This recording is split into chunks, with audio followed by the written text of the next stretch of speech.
especially those who are sensitive or empathic, give, if you use that word, actually does mean to give. You give part of yourself. You give away your chi. If you use that word without predefining it in your own universe. So we administer treatment. We guide chi. We don't give, because that's what makes people tired. Because when practitioners are tired, they're probably using that word give a lot. I'm Michael Max, and this is Geological. Before the popular Dummies and Idiots guides, there was How to Keep Your Volkswagen Alive, a manual of step-by-step procedures for the complete idiot. This book could easily have been titled The Tao of Fixin' Stuff. It was written by John Muir. No, not the naturalist John Muir, the dropped out of working as a structural engineer at the National Advisory Committee for Aeronautics, the John Muir. The Complete Idiot's Guide was a masterful gem that filled in the gap between what to, how to, and with the how to including the mind and emotions of the person wiggling the wrench. It was psychedelically illustrated in a way that rhymes with the underground comics of the late 60s. It blended macro and micro in a way that satisfied the intellect, but also spoke to the soul, and beyond that, to the experience any of us might have when you have an air-cooled Volkswagen in your life. Because these quirky machines require that you keep your ears tuned to the sound of the engine and your senses connected to the chassis and the wheels. Beyond the how-to of fixing what was wrong, the Complete Idiot's Guide was an invitation to understand first how things work. How things work and how to bring your attention, mind, and senses to bear on the situation.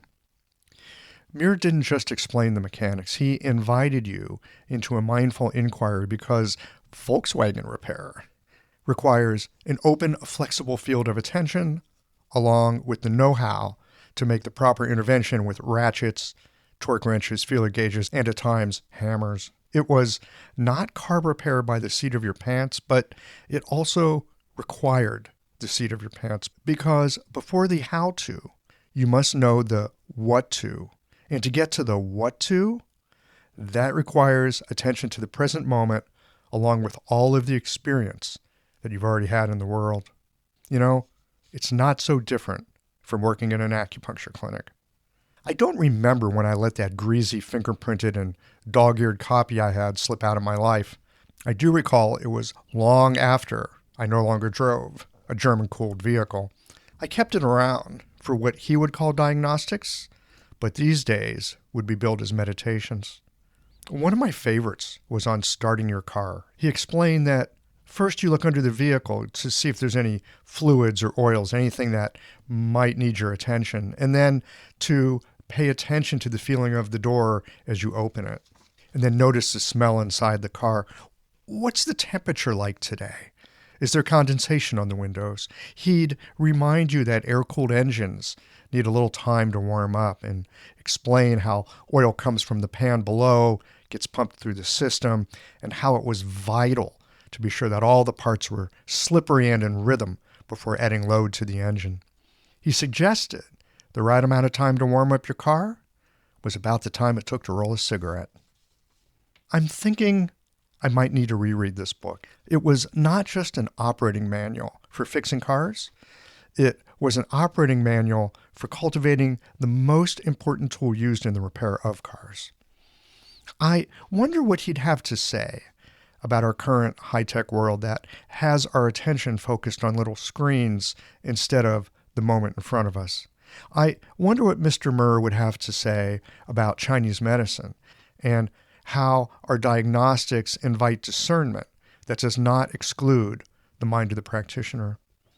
I find it a bit humorous that today's popular how-to guides are a riff on the Complete Idiot's Guide, and I love how shot through the guide was with invitations for reflection and stillness as a way to approach complexity and problems, and how the mechanics interventions were inseparable from the mind to the mechanic. Indeed, in our practices, we must know how to, but it is the when and the what that gives life to the work that we do. As an acupuncturist, you probably already know the potency of connection that can arise when we lean on our empathy. But empathy can bring its own difficulties if we're not careful. And it's a practice that we can continually cultivate and always go a little deeper into. And things get easier when we get out of our own way, but that is easier said than done. In just a moment, we're going to discuss empathy, flow, and ease with Diane Fabian-Smith and how these innate human traits are aspects of practice worth cultivating. These conversations come to you through the generous support of our sponsors and members. Blue Poppy, your new one-stop shop, has speedy shipping options on everything that you need for your clinic. It's Women's Health Month at Mayway Herbs. Check out their new website for learning resources on helping women with herbal medicine. Are you a creature of habit? How about making a change that helps your patients and the planet with AccuFast needles? And later in the show, raising your fees doesn't have to be a difficult process. Jane has helpful suggestions on making it easy and effective. And finally, have you considered that having a thriving, profitable practice is one of the most healing things that you can do? Julie Bear Don't Walk has, and she can help you do something about it too. Do be sure to visit the sponsors page on the Qiological website to take advantage of all the special offers our terrific sponsors have for listeners of the podcast. Picture this. Your clinic is buzzing with patients, and then you realize that you're down to your last box of needles. No need for panic, because Blue Poppy, your one-stop shop for all your acupuncture needs, they ship orders received before 3 p.m. on the same day. With a quick visit to Blue Poppy's website, you can order premium needles, herbal formulas, and that special Dr. Bob's oil that your patients love. Blue Poppy understands practitioners can't keep patients waiting. That's why they strive to get you what you need when you need it. From high-quality Chinese herbs and formulations to acupuncture supplies and clinical essentials, Blue Poppy has served practitioners for nearly 40 years with products that meet the highest of standards. Discover everything Blue Poppy has to offer by visiting www.bluepoppy.com, and don't forget to subscribe to their mailing list for exclusive offers and more. Hi folks, I'm Yvonne Lyle, president of Mayway Herbs. May is Women's Health Month, and as a women-owned and women-run business, we especially love how Chinese medicine can support wellness through every stage of a woman's life. So in this month's newsletter and podcast, we're covering topics like PMS, pregnancy, menopause, and osteoporosis. We'll share expert insights and effective treatment strategies you can put to good use in your clinic. Our Plumflower brand line includes herbal tea pills, tablets, extract granules, and organic herbs, all of which you can find on Mayway.com. And where you can also find articles, videos, and other resources to support your practice. Since 1969, Mayway has been a trusted source for high-quality herbal products. In these challenging times, please know that we remain committed to keeping our products accessible and affordable so you can take care of yourself and your patients. As always, thank you for supporting Real Chinese Medicine. Daily habits and routines feel comforting, familiar, easy, automatic. That's the power of repetition. You've worked out the kinks and can do it with your eyes closed. But what if you shook things up? What if you ditched the old routine and tried something new? Hi, I'm John Sten. I've practiced acupuncture for over 30 years, and together with my wife Kelly, we created the world's first eco-friendly acupuncture needle. The AccuFast earth-friendly needle system cuts your packaging waste by 60 to 90%, depending upon your needle type, speeds up your needling, gives you more control, and best of all, while you're healing patients, we plant a tree for every 2 boxes your clinic uses. Thousands of acupuncturists have already made the switch. In just the last year, they've helped plant over 16,000 trees. Since we started, that number has grown to over 50,000. So break the routine. Be the change. Visit AccuFastNeedles.com. Your patients and the planet will thank you. All right, friends, let's get into this discussion of connection and flow with Diane Fabian-Smith.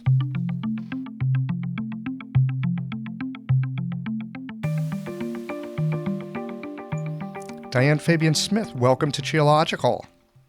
Thank you, Michael. So one of the favorite things for me about doing the podcast is I can be hanging out with a friend or talking or whatever, maybe even on a podcast, and that person will say, hey, do you know so-and-so? You should talk to them. And that's how you came to light. I believe it was our friend Cedar Kennedy. Yes, indeed. Yes. So it's always fun for me how organic this is. It's like, how do you find guests for the show? It's like, well, I just open my ears and people tell me. Yeah, you get in the flow. You get in the flow. And that's what we're here to talk about today. We're here to talk about flow, empathy. One of the things, so I've got a lot of questions about empathy because it's one of those words, I hear it thrown around a lot. And when I'm honest with myself, I sometimes wonder, what are we actually talking about? Because it seems like people have such different ideas of what empathy is. Well, in my experience, I usually define empathy as the ability to accurately determine what someone else is experiencing. And then comes the task of learning what to do with that information. So if someone is experiencing sadness, then the empath would pick up on the fact that that other person is experiencing sadness. But then it's a question of, well, now that I've picked up on that, what do I do with it? Mm-hmm. But it could also be elation, joy. It could be uncertainty. It's a lot of feeling. When I think of empath, I think of feeling. You think of feeling. So it's more, from your point of view, it's a matter of picking up on where somebody is in their emotional experience. Yes. So here's a question I have. I mean, first of all, that makes sense to me. And that's helpful. Thank you. One of the questions I have is, how do we know when we're picking up on something that someone else is experiencing and when we're in some kind of state of maybe sympathetic arousal, or we imagine what they're feeling, and it's more our imagination of what's happening for somebody than what's actually happening. Does that question make sense? That's a beautiful question. I love that question. The way that you understand whether or not what you're picking up is accurate is based on how well your own instrument is in tune. So if your instrument is in tune and you are familiar with your own sense of being, groundedness, flow, all those kinds of things, what you pick up on from other people, you can trust that. You understand that. You have an experience playing with that in your own life that you can then apply those skills in a broader perspective. If you lack that experience and you lack, for better words, you haven't done your own homework, then your instrument is going to be out of tune. And you'll feel that, and so will the other person. So what you interpret might be inaccurate. And I suspect what the other person is feeling from you might also make you a little less trustworthy in a way. Very much. Mm-hmm. Or it might make the advice that you're offering just a little bit off. Maybe you're missing a cue that they're sending, but you're not picking up on it because you're not listening. You're not in tune. Oh, listening is so hard. No, it's easy. Really? That's the kicker, is that it's so easy. But we have this conception that it's so hard. Okay. So tell me about listening easily then. You just let go. You let go. I think that a lot of times, meditation. Do you meditate, Michael? Yeah, it would be hard to get through the days without it these days. Yeah. So how many people have you talked to that you've said, oh, you've talked about meditation and they say, oh gosh, that's so hard. And then you kind of chuckle to yourself because actually, no, it's kind of rejuvenating and it's rather easy, actually. You just have to get out of your own way. So listening is kind of similar. Mm-hmm. But that getting out of your own way piece. Yes, because there's an ego involved. So a lot of times that louder voice that comes into your head, that's not your in-tune instrument. That's your ego. And so you can thank it. It's trying to be helpful. Maybe it's telling you some information that at one point in your life would have been useful.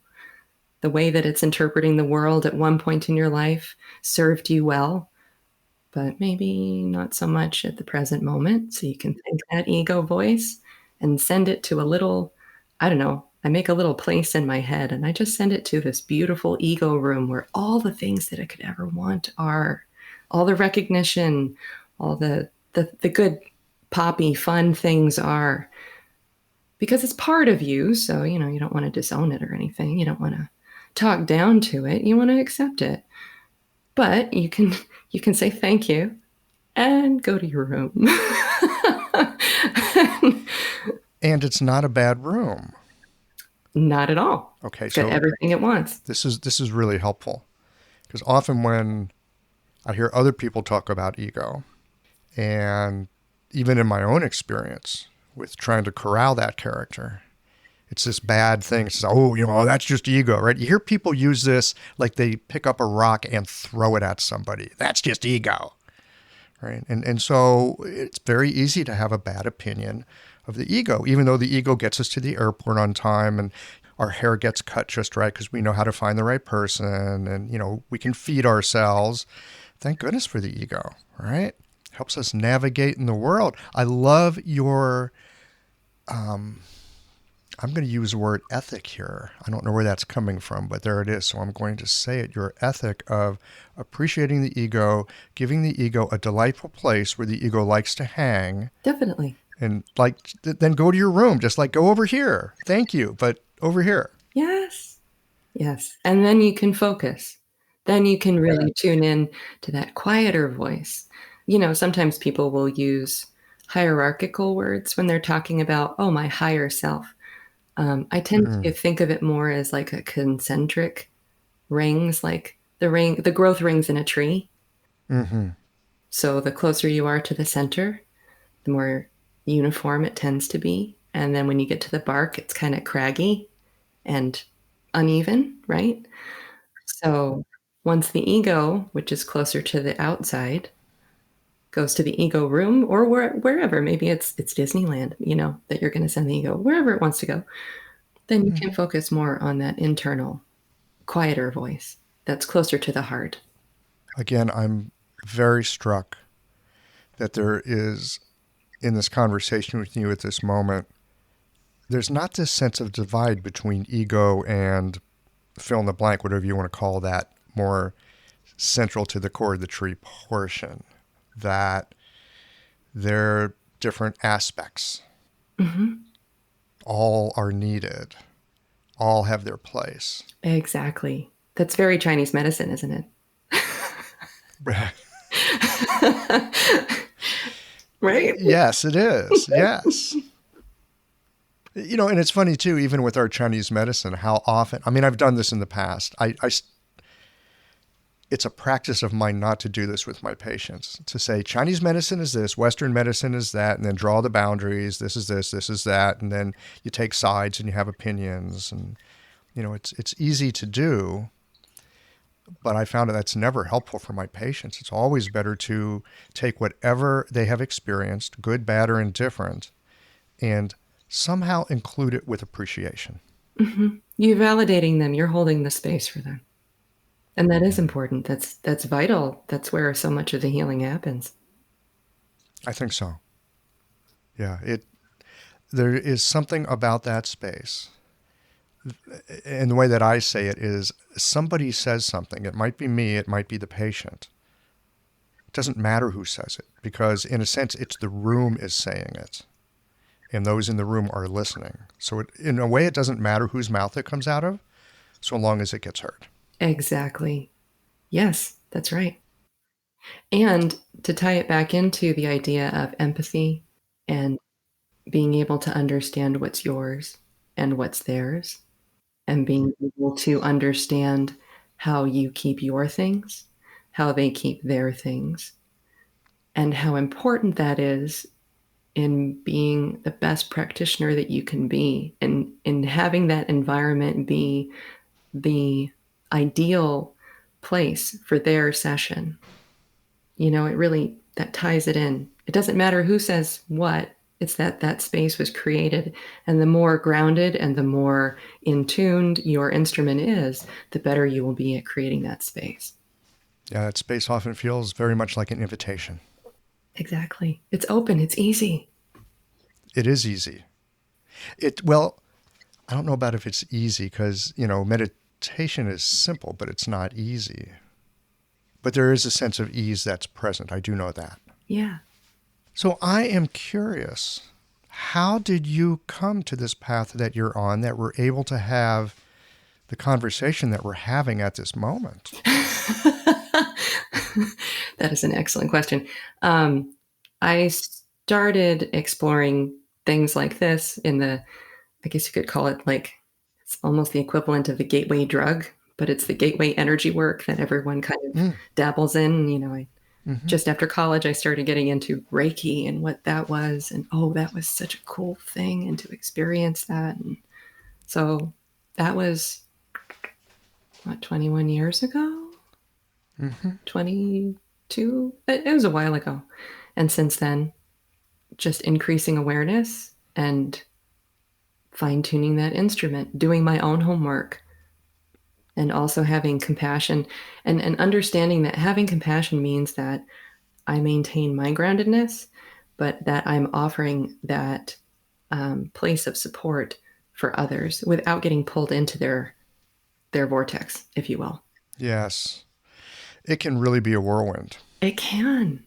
And a lot of practitioners that I talk to, providers that I talk to in various fields, you can tell when when the provider lacks a sense of a fine-tuned instrument, when they lack a sense of like those energetic boundaries and filters that help keep you grounded and help keep those things in their place. My things stay with me, my patients' things stay with them.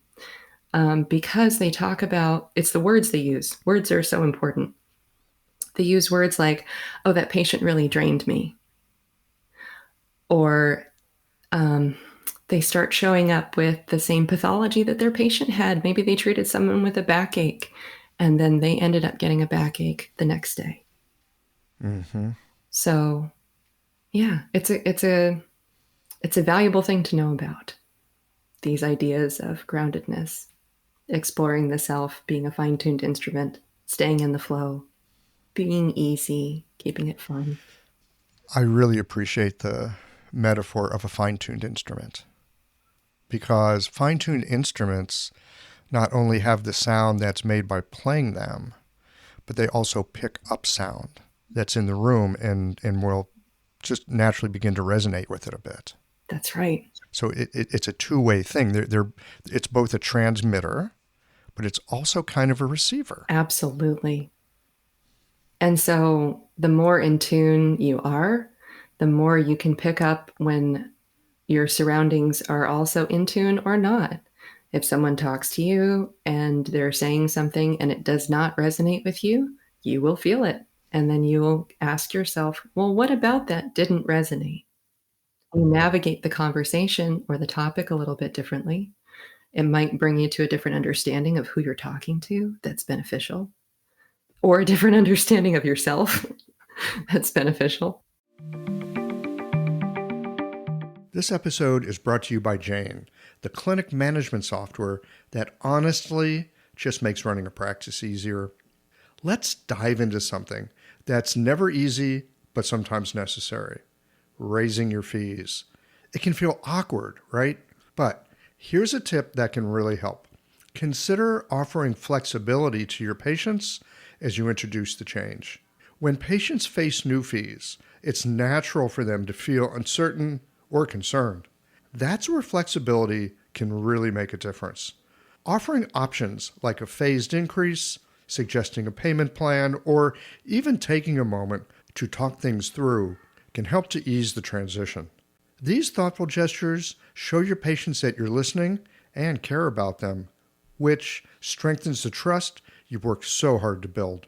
If you're looking for more ideas on how to navigate these kinds of changes, head to frontdesk.jane.app and check out the article, How to Tell Clients You're Raising Your Fees. One last thing, if you're ready to give Jane a try, you can use the code CHIOLOGICAL for a 1-month grace period on your new Jane account. What you just said, who they might be talking to. I think I know I've seen this in my practice at times where they're talking to me, but it feels like they're talking through a filter of somebody else to me. Mm-hmm. It's like maybe I represent somebody to them or I represent something. Often our patients will look at us because we represent a kind of a hope, especially the ones who say, I've been everywhere and you're my last hope. Right? Those folks are really talking through a filter to us. Absolutely. But when you're in tune and then you're having this authentic dialogue with this patient, and when you're saying things because you're in tune that resonate so strongly with them because you're resonating together in a healthy, good way, then that facade drops in a second. Facade is there as a protection for them because they've been dealing with people who don't resonate with them, who are not good, grounded people who are in tune. That's where that filter comes from. It's a protective thing for them. And so, in a way, and I think this is true, and I think it's a good idea that our patients do this. They're testing us. They want to see if we are reliable. This isn't a bad thing. This is it safe here? That's right. Yes. Can I heal here? Can I heal here? Can I bring my whole self here? That's right. Mm-hmm. Yes. Will this practitioner meet me where I am and therefore be able to guide me through my healing process the best? Will they meet me? Will they hold the space? Yes. Will they meet me, or are they going to tell me to do yoga and stop eating gluten? Well, you never know. That might be what they need. Well, it might be. It might but you'll be able to feel if that's appropriate for them. Yes. Yeah. And some patients I feel like they're asking for it as well. Well, what should I be doing? Mm-hmm. And so often I feel like that is a double-edged sword. On one hand, they really are looking for help with what should I be doing? Mm-hmm. And on the other hand, how do I phrase this? They're looking to see if we're going to come up with something besides the usual things they've already tried and failed with. Correct. And I find... Or one more thing, I hate to interrupt, but I want to get this in so I don't forget. Or they've got something and they really don't want to change it, but they absolutely need to. And they're working every way around. I can give you an example, okay?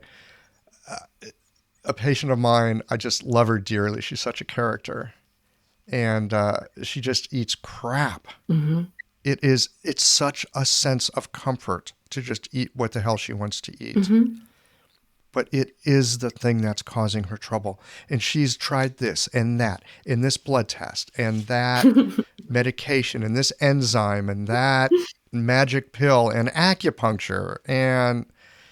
But really, it's like diet soda. You just got to kiss it goodbye. Well, and it's also coming to an understanding that when someone's eating that way, it's not about the food. Mm-hmm. So it's missing the forest for the trees. It's on a deeper level. It's because they're trying, like you said, it's a comfort. So why do they need comfort? Do they need therapy? Is there something deeper that they need addressed? But when you're in tune and a patient comes to you who's like that, those suggestions come in. They will come to you because you're in the flow. Yeah, you're, I don't know, Dan Bensky, your tongue, you're, you know what I mean? Tongue, yes, tongue. You're in the flow. You got it. And so a lot of times if the suggestion that you're making is coming up against resistance from them, is because, well, maybe there's a different angle. Maybe there's something else that needs to come through for them that's trying to come through, but it can't, because that maybe it's just one string on the piano that's just out of tune a little bit. And if that one string got in there, then boom, it would be there. I'm glad we're having this conversation. Just in talking about it with you in the way that you suggested, oh, it's about comfort. There's something here about comfort. I missed that. Mm-hmm. I get it that it's important to her. I get it. I totally get it. But in having this conversation in this moment, I realize that I could very gently inquire into comfort. That's beautiful. Wonderful. And see what else is there for her. Yes. And also, I think by learning resonance and groundedness as a provider, it allows us to bring that to the patient. Because, I mean, gosh, wouldn't it be nice if more people in general learned how to tune into their own resonance? Absolutely. Wow, that's a shift. Well, this is what we look to do with our medicine, right? We're not looking to make people dependent on acupuncture. We are looking to help them complete some work, in a sense, or find some resources that are present but not connected to. Correct. Help them connect and then go on your way. Mm-hmm. And yes, helping people with their own inquiry around this, I think, could be very helpful. Now, I want to pivot, not really pivot, but maybe shift just a little bit. This is some tender territory. Ooh. I say this jokingly, I am accused of being a psychotherapist all the time. I am not a psychotherapist. But people say, you're like the best psychotherapist I've ever had. And I'm like, honey, you need to find a better psychotherapist, trust me. That said, because we want to understand our patients, mind, body, spirit, because if we have a sense of who they are and what they need, and we can help them get it, then they can heal. It's usually psychotherapists that enter some of this domain that we also work within, but we're not psychotherapists. So I'd like to hear your thoughts about working those edges there, because we are treading in similar waters. Yes. So wouldn't it be nice to be part of a team? We don't need to tread those waters solo. So very good to know good psychotherapists in your area who specialize in certain topics that you can refer patients to, but also explaining, I mean, and in my practice, I don't actually shy away from using the term East Asian medicine or Chinese medicine or whatnot, because I tend to think of it as a team with Western medicine. It's not separate. Mm-hmm. It's together. They're just in different places or looking at it from a different perspective, but they're both valid. So how can you have ideas like the Hun and the Shen and not talk about emotion? Of course. Right? So, yes. I mean, it's part of the medicine. It's part of what's there for us to cover. But I do think that if someone needs therapy, they should go see a psychotherapist. How do you find a good one? Talk to them. Vet them. And, also maybe walking people through their process of what it might be like to go and see a counselor. Mm-hmm. I don't know if anybody has read the book, The Body Keeps the Score, but it's a great book. I've heard of it. I can't remember. This is about trauma. It is. Is he from the Netherlands or something like that? Something like that. It's really well written. Yeah. And he did a podcast with Krista Tippett on being, I think, from December 2020. Really cool. Great listen. Mm. But you can talk people through what an experience should be like seeing a psychotherapist who's actually helping them, instead of somebody who's re-traumatizing them or somebody who's saying, you have to see me for the rest of your life. Mm-hmm. And I think the more therapists that we talk to as acupuncturists, then the more of a sense we get of, okay, who's with it, who gets it, and who's actually helping people, and who is not quite in tune yet. Yeah, I do have a small handful of people that I refer to. I'm familiar with their work. Well, I'm not familiar with their work. I'm familiar with them as human beings. Exactly. And so I consider them trustworthy with their work. Yes, that's right. Because it should be one and the same. So there's something a little bit inviting about being invited into those, let's say, more intimate emotional aspects of our patient. And again, this is, psychotherapists do this, acupuncturists do this. Ethics really comes into play here, of course. Of course, absolutely. And this idea, I heard you talking about boundaries and filters. Yeah. As part of navigating and using the finely tuned instrument of your empathy. That's right. Heart, for that matter. So boundaries and filters around, let's say, charged emotional content. How, again, we're not psychotherapists, but we're working in this realm. Yes. Have you got some suggestions for how we can orient, know that we're on some, let's say, within our wheelhouse that we're working, and maybe some warning signals that say, oh, we need to bring somebody else in to do this piece of the work? Let's see. For me, I hate to sound so repetitious, but it comes down to being in tune. So, and being grounded. So if someone's sharing a very deep or personal emotional experience that they've had, and if I were to be at all sucked into their emotional experience, I would not have the perspective to offer guidance.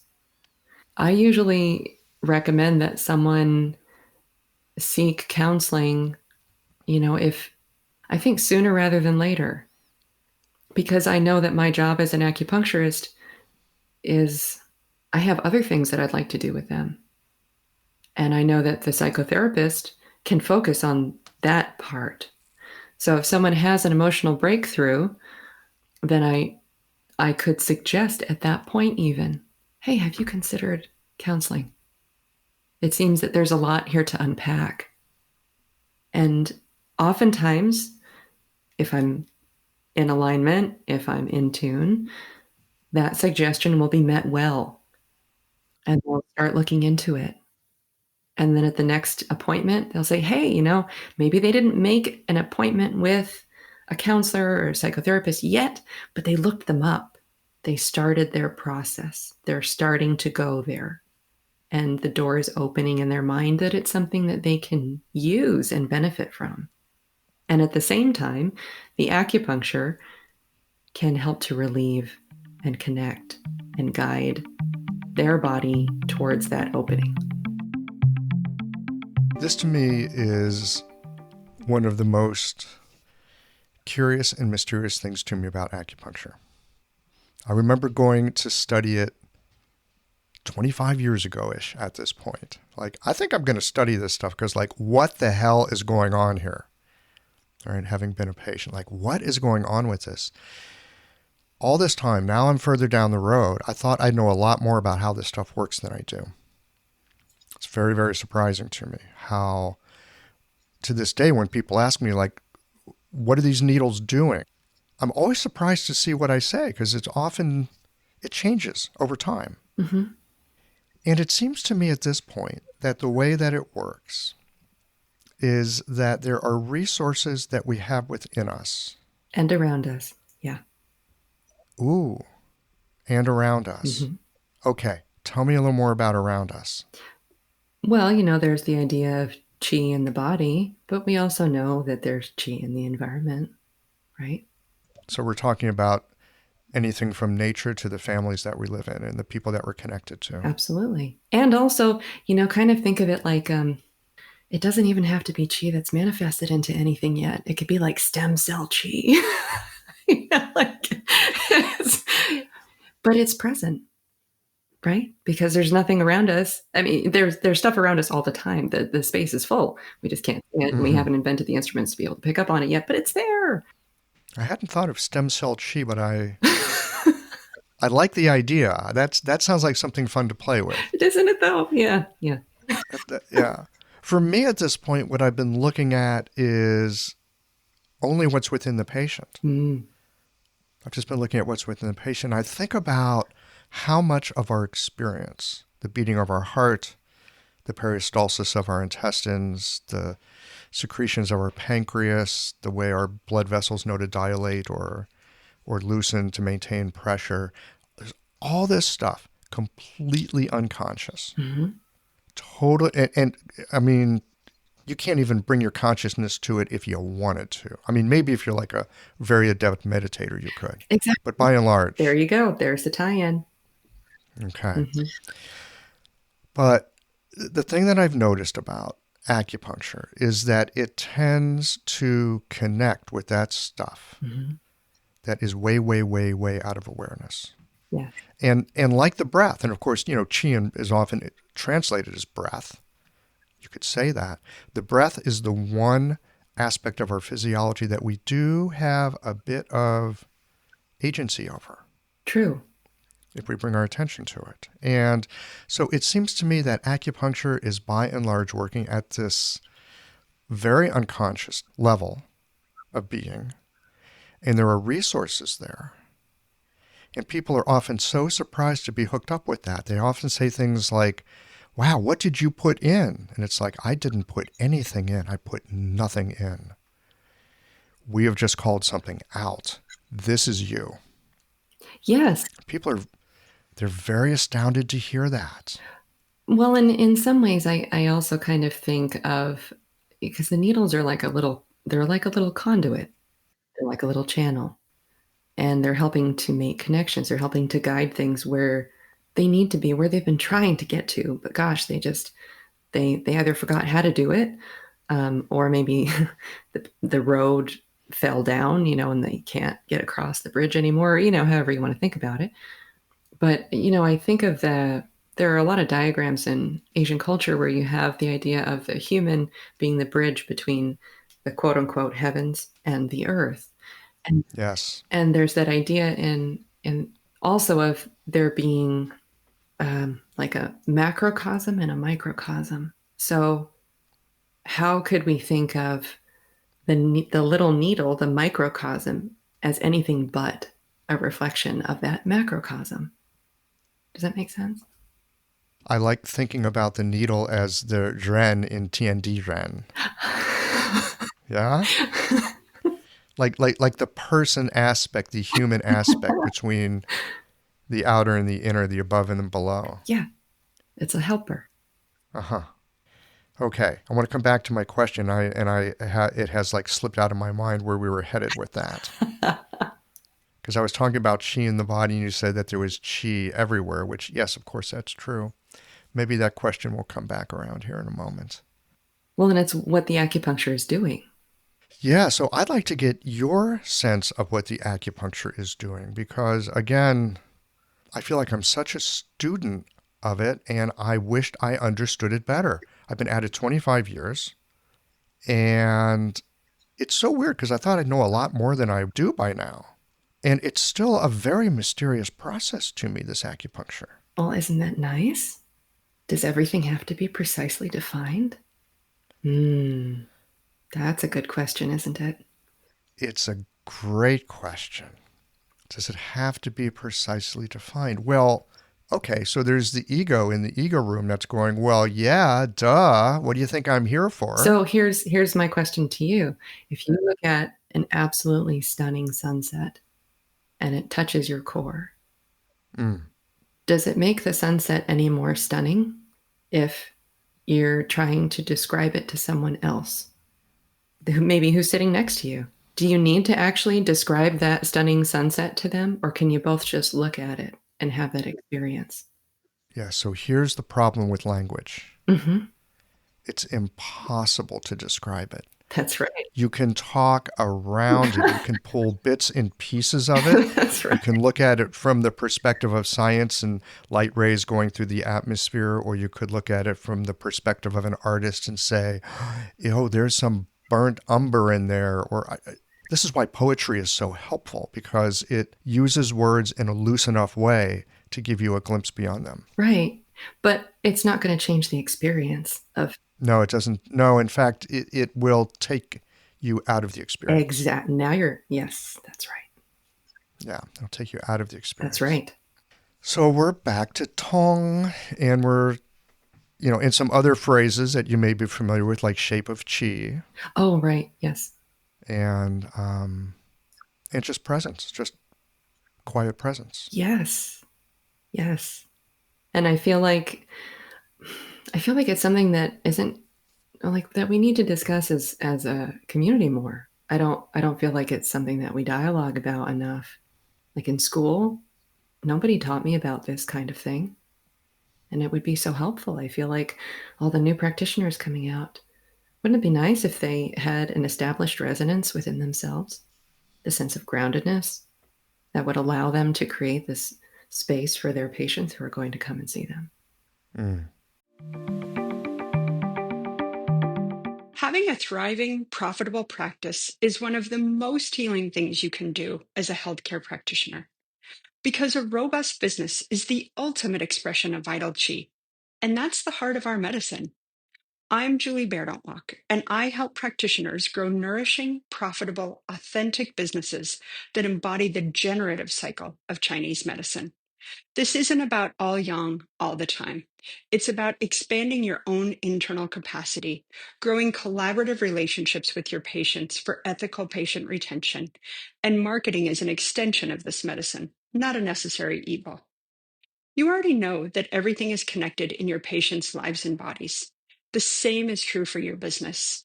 When we align your systems, your schedule, your pricing, and your offerings with you, we create flow, which means more spaciousness, more impact, and more joy. When you are in the flow, fully resourced in terms of chi, time, and money, your business becomes a source of healing, not just for your patients, but for you. Let's grow something rooted, radiant, and real. Visit lifeflowconsulting.com to learn more. So here's another word that I find I trip over a lot. Grounded. Mm. I hear it a lot. I hear it a lot. And there's a part of me that gets it. And there's a part of me that I can be in experience and I'm like deep, still water. Yes. And I you could say that's an expression of groundedness, I guess you could say. It's one expression of groundedness. But this is one of those words that I hear it a lot. And I often will nod my head like, yes, of course, groundedness. And then there's this other part of me going like, what the hell are they talking about? It's, a little bit like empathy. Oh, yeah, right, empathy. Like, what the hell are we actually talking about? Because in order to have compassion for other people and to be able to understand the emotions that you might be picking up on from someone else, you have to have that sense of deep, still water. You have to have that sense of centeredness. And for some people, that's groundedness. If your constitution is earth, the sense of groundedness will resonate with you. If your constitution is water, the sense of deep, still water will resonate with you. If your constitution is wood, the center of a big old growth tree will resonate with you. Yes, yes. And around this circle we go. Yeah, that's right. Yeah, I did skip metal. That's okay. And I didn't touch on fire, but now I did. Well, I'm a bit more on the metal side, but I just use that water metaphor. It's very nurturing of you. Well, right. So it. Well, it might be that you need to go to the element that you're strong in, or it might be that you need to go to an element that the energy is moving toward. There's just different ways to find that. Yeah, that this is really helpful. Yeah, follow your resonance, follow your joy, follow your resonance. Should be easy. Stop trying so hard. Uh-huh. Okay, so this is another piece. And the old osteopaths talk about this a lot, right? Especially the cranial people. They talk about moving in the direction of ease. Oh, I didn't even know that. Yes. The old osteopaths, that put their hands on people's, cranial bones and wiggle things around a bit, or they put their hands on a joint. I've heard them talk about, you don't try to push it or force it into anything. You move in the direction of ease to see where it wants to go so that it can complete its motion. And then once something has completed its motion, it will naturally release and there'll be like a reciprocal movement in the other direction. Well, that sounds so nice, doesn't it? Yes, it does. And in some ways, it kind of reminds me of acupuncture. It can. I know that at times when I've thought about using acupuncture and practiced it for that matter, it's like, oh, there's this thing I see and it should be different, and I'm going to screw these needles in and make it different.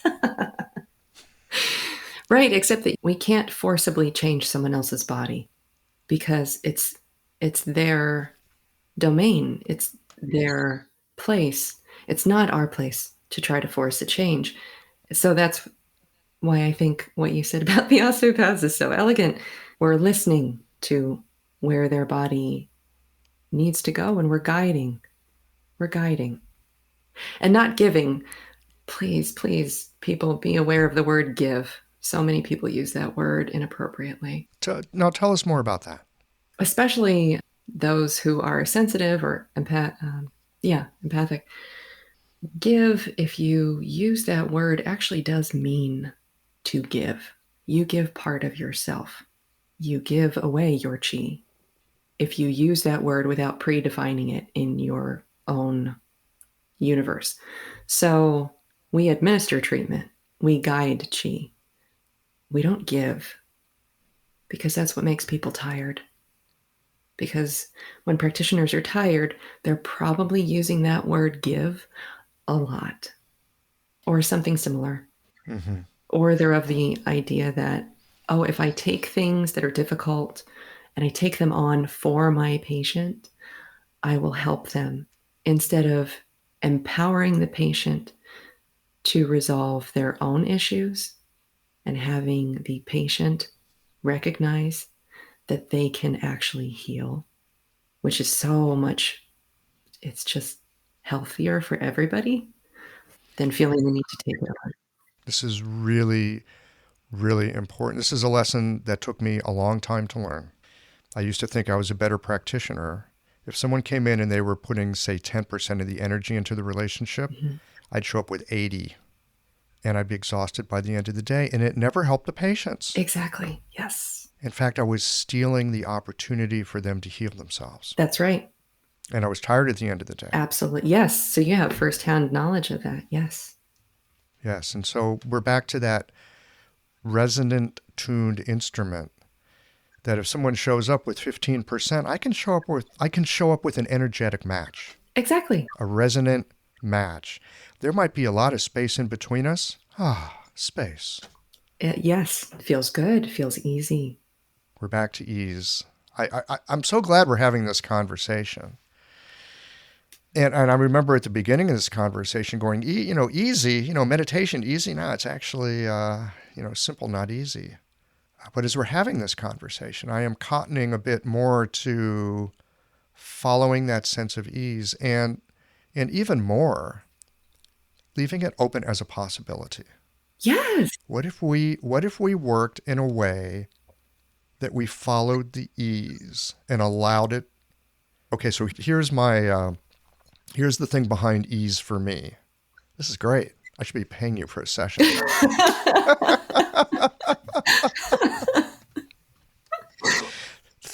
The thing behind ease for me is that if you're not working hard, you're not actually working. Oh, but isn't that a silly thought? It is. To think that we're never enough, to think that we need to be working in order to be worth anything. How silly is that?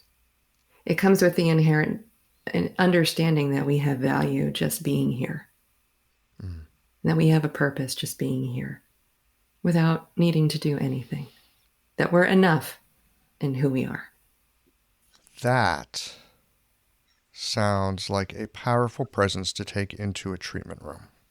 Well, and it comes from a place of non-judgment, and it comes from a place of resonance and ease, welcoming. So for those who might be listening that are a little similar to me, I have to work hard. I gotta push on things to make it happen. I got to be the person in charge of, here's one. I got to be the person in charge of making sure this person gets better. Whew, you just took the power right away from them. Yeah, it does, doesn't It it? does. Wow. How come they won't get better? Well, maybe I'm not letting them get. It keeps them coming back every week.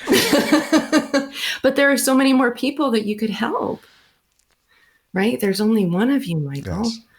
Gosh, Yes. if somebody comes back to see you every week, that's kind of limiting the number of people you could guide, you could assist. Oh, absolutely. No, I'm laughing at myself Of here course, with this because and it is fun to play along and do this playfully. I feel like this is a very playful conversation. We're embodying this sort of playfulness and ease that you're talking about, which is wonderful. So thank you. Well, there's no other way to be. It's just the way. Well, I mean, there are other ways to be, but we will suffer for it. Exactly. And who wants to suffer? My goodness. Well, it's a badge of honor for some of us. It's nice to reduce suffering as much as possible, I think. I like that idea as well. And I was going to say this in kind of a snarky way. I'm going to do my best to not say it in a snarky way. I'll bring the snark. For those who think that suffering, how do I say this? There's a real edge to suffering. You can feel very alive when you're suffering. There's a lot going on. That's true. But the aliveness that you feel through suffering pales in comparison to the aliveness that you feel through connection. And when you feel connected, the suffering just can't. It just can't. It sounds so easy when I'm talking to you. So I want to circle back to safety here.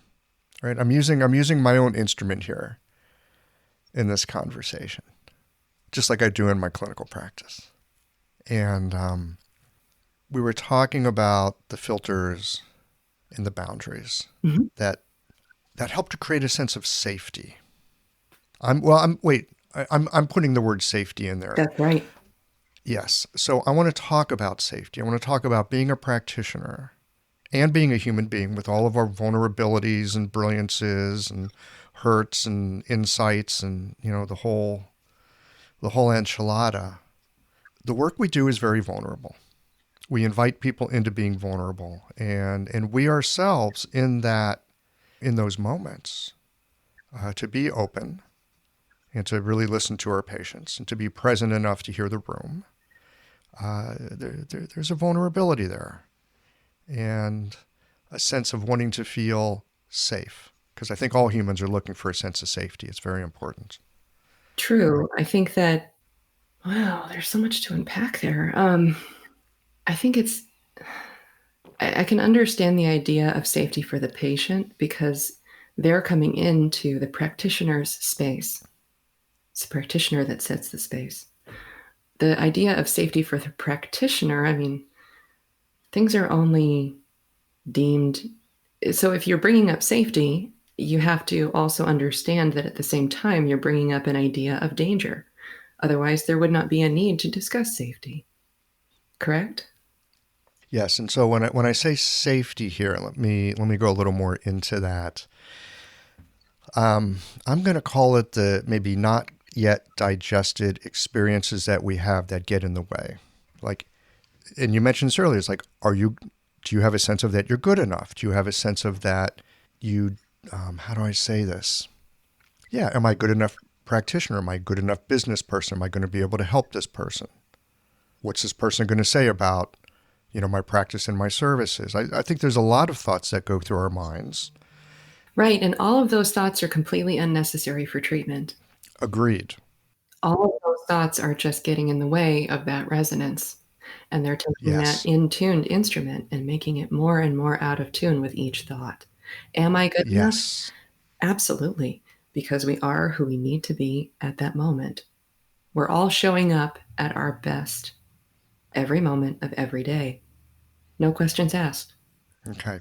So if you're not yet at the place of no questions asked, that's something that people, and this is where it comes back to the school aspect. It really should be part of school. Just like learning how to insert needles in a way that avoids harming other people, this should be part of what is taught. How can you send someone out into a treatment room without knowing these things, without having them at least be mildly foundational? Do you see? Well, I know that we talk about cultivation as part of our medicine, and that is an essential thing. We have to understand something of medicine. We have to understand something of ourselves. We have to understand something of the world that we live in. We need to be well-rounded people. But when you're setting an environment, like you said, that can be one of vulnerability, it ups the ante a little bit for those practitioners. There is a standard that should be there, a proficiency that should be there, to hold that space for others and to be able to hold it competently. And so if the schools are teaching this, what would they be teaching? I think they would need to open this dialogue box up that we've opened up today and doing things like meditation as a requirement and doing things like exploring resonance as a requirement. How do you explore what that means to you, to each person? I'd like to hear a little more about exploring resonance. Ooh. Well, let's see. Well, resonance feels very good. Things resonate with you. It feels good. It's that song where it's the perfect chord change and it just tickles the core of you to hear it every time the song comes on. Or like I mentioned before, it's seeing that absolutely gorgeous sunset. Usually there are things that don't involve words. It's smelling the most delicious food and tasting it. Yes, oh yes. Or it's an embrace from someone that you feel a deep connection to. That resonance. So let's see here. These conversations often get a little bit tricky for me because as I'm listening to you and I'm attending to my own experience, words become more difficult to grasp. And we're here on a podcast, and so I need to use words. So to describe resonance, a sense of completion, a sense of connectedness. And by connectedness, I mean that sense of you are all that you need to be in that moment. There's nothing that you want. There's no monkey brain. There's no thoughts outside of that moment. It's just bliss. That's resonance. So two things float to my mind about this. And the first one is, as a practice for myself, attending to the experience that's not verbal and in language. The smell of the flower, the feel of the wind, what the temperature's like, the humidity. You step outside, ooh, it's that humidity. Oh, the sun has this certain kind of golden silver color. It must be around noontime. Those kinds of things, right? Like embodying the sensuous. Yes. Yeah, like embodying the sensuous. So that sounds like a great practice, and I'm happy to do that, and I'm capable of it. That sounds wonderful. Ooh, I get to embody more, just attend more to the sensuousness of the world, and that will help me be a better practitioner. Great, I can do that. I'm on board. That sounds easy. You seem so excited about it. It's wonderful. And the other thing that you said is this part that comes up when we're in clinic, the words that say, I want. Mm-hmm. And that if I'm in a session with a patient or having an argument with my wife or having a discussion over dinner, it could be anywhere. Mm-hmm. And notice that little subtext of, well, I want. Mm-hmm. I want this patient to be better. I want this to go this way, blah, blah, blah. It doesn't matter what it is. But to catch I want and just pause. Yes. Oh, there we go. Yeah. I want. Okay. And pause. And just whatever comes up, just hold it lightly. That lightness, the ease. Yes, there it is again. Yeah. Okay. So it's like I've got a new day-to-day living mantra kind of thing. I can just watch for the I wants and just be attentive. Mm-hmm. Doesn't it sound fun? It does sound fun. And totally doable? Completely doable. Yeah. There's that ease that you're talking about. Mm-hmm. Yeah. And it's not, it's the opposite of, oh, here it comes and I've got to do something about that. I've got to send it to its room. I have to block it out. I have to get beyond that. There's all kinds of things other than, oh, just attend to that. Oh, there it is again. Yep. Lovely. Just let it flow. Well, you sound like a Chinese medicine practitioner. We're back to Tong, right? We're back to Tong, open. Tong is an interesting word because it means open, but it also means to communicate. Oh, well, hey, there you go. That's very appropriate then, isn't it? It also means to communicate. So there we go. Oh, that's such a nice way to like wrap everything up. Oh, It isn't that is. nice? Yeah. Diane, anything else that you'd like to share with our listeners before we wind this down for today? Not that I can think of. I think it's been exactly what it needs to be. I think it's a fine place then, yes. Well, thank you so much for this time today. It's been fun, it's been playful, it's been explorative, and I hope all of you listening out there have found this to be a pleasant way to spend an hour. Thank you, Michael. It's been a joy.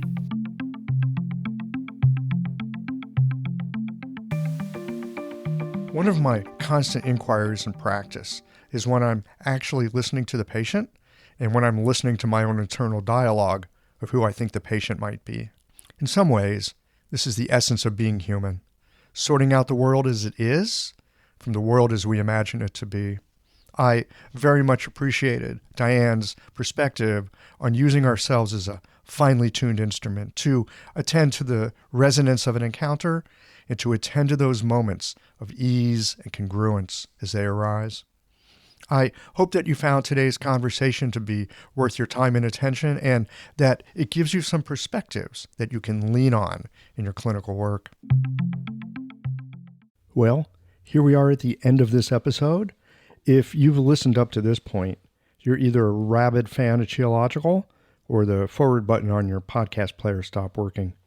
If you are indeed a fan of the podcast, you can help us to bring new episodes to our community of practitioners by supporting us with a membership or a one-time contribution.